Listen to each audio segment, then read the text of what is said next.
plays host to Winston Churchill on his arrival in Miami to spend a well-earned 6 weeks vacation. The former Prime Minister is at the home of a friend in Miami Beach, where Gulf Stream breezes bring out butterflies, a far cry from London fogs.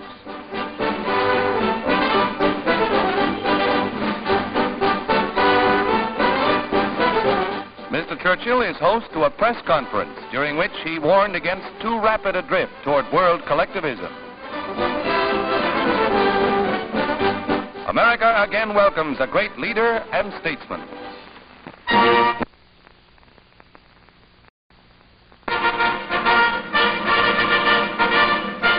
Warsaw, the first major city to fall prey to the Nazi Blitz, counts its wounds, and after 6 ghastly years digs out of the havoc caused by the Luftwaffe, which put the torch to a defenseless city. The task of rebuilding this great capital is a staggering one.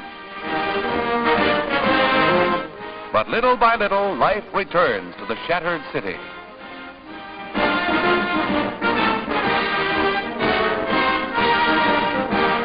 These children have known little but the din and brutality of war. But to a brave people, existence must go on, and they face it with smiling courage.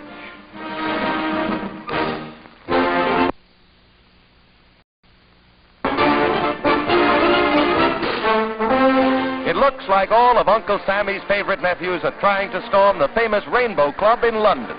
The most famous of all Red Cross clubs, one that entertained 18 million Joes, receives a distinguished guest, Mrs. Eleanor Roosevelt. The big push is on tonight because this favorite wartime rendezvous is closing for good. The lucky ones inside hear from Mrs. Roosevelt.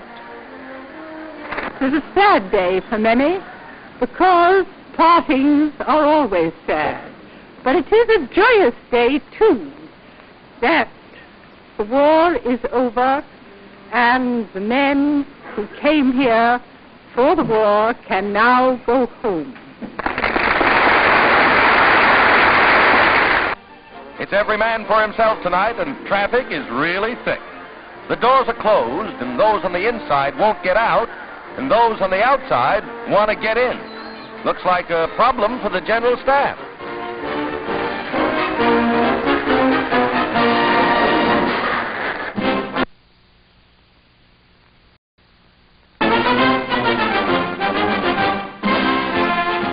Named by heads of all faiths as chairman of the National Brotherhood Week, former Governor Statton pleads for tolerance.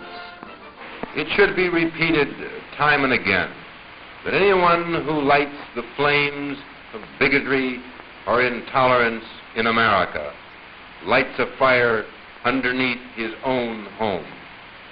As I see it, every American should reflect anew upon his dual obligation. First, to treat our fellow men as brothers in the deepest ethical sense. And second, and equally important, to so conduct our own individual lives that others will want to treat us as brothers.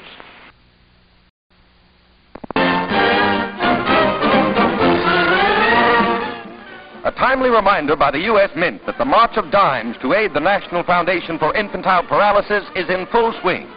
In Philadelphia, part of the national total of $2,700,000,000 new Franklin D. Roosevelt dimes is being struck. Nellie Taylor Ross, director of the Mint, inspects the new money and the original models inspired by the foundation's founder. Down in Texas, another March of Dimes enthusiast, Basil O'Connor, president of the Infantile Foundation, sees the campaign off to a fast start in a town bearing the appropriate name of Dimebox. Its 300 townfolk gave 100%. Mr. O'Connor shares Texas hospitality with Mildred Kosirik, a polio victim. In the nation's capital, the annual Mile of Dimes is opened by the First Lady and her daughter Margaret, who asks you to help a worthy cause. I urge you to make your contribution to the Infantile Paralysis Fund. Here at the Mile of Dimes, or to the March of Dimes, or in any way that you can, so that this humanitarian activity can continue.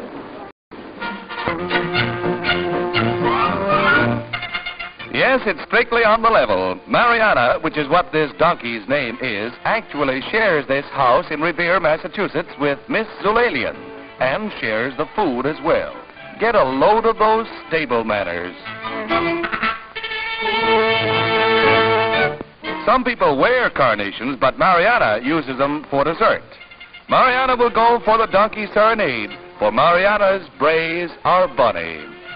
But down there in Miami, on the other hand, the zoo's tiger mama contentedly licks a paw, and well she might, for she has just produced 3 cubs, a rare feat in captivity. And here's the 650-pound Pop, who is getting congratulations from his trainer, Roman Prosky. He's in another cage because he might nibble on these little fellers. Anyway, they don't want any truck with him.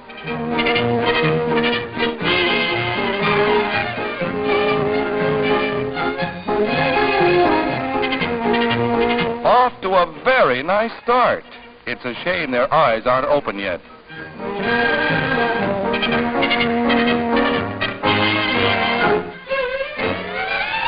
It's Pop again to stick out his chest and take another bow.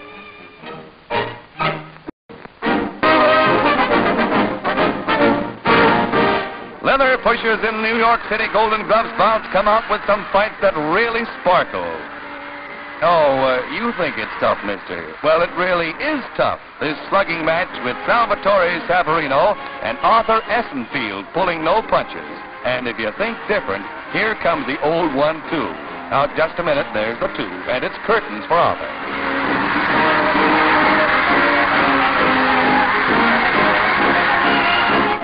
But wait till you see this pair. You better wait too, son. You're just starting, and from where we sit, it looks like it's a knockdown, drag-out battle with plenty of the old give and take.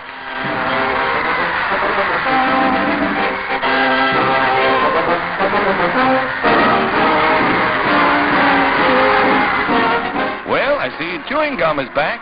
Don't swallow that cud, sister. But the war's on again, and from here on out, it's for crazy. Look, Ma, both hands, and they hurt.